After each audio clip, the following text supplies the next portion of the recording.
Everybody knows the name Chicken Soup for the Soul, and anyone who's shopped at a Goodwill has seen stacks of these books around. My page is dedicated to childhood classics, so of course I had to do a video on this ubiquitous series.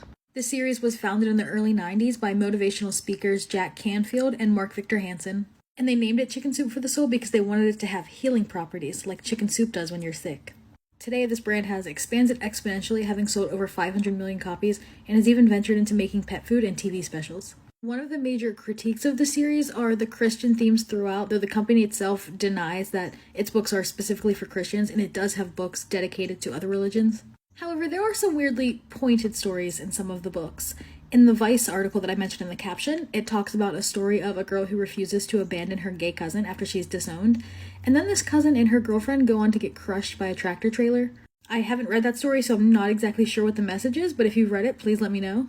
Additionally, it's no secret that there's a connection between certain religious groups and multi-level marketing schemes. According to a Reddit post, one of the founders, Jack Canfield, was doing a motivational speak because that's where he started, but he ended it by trying to sell and recruit people to join Young Living, which sells essential oils. So do with that what you will. I'm not making any accusations here. On top of all that, this series has a bunch of traumatizing stories, which of course I have to talk about because that's what my page is dedicated to. Apparently, there's a story about a kid who jumps off a train because he's afraid of how far he's getting from home, and he breaks his neck. Yeah, he breaks his neck after he jumps off the train.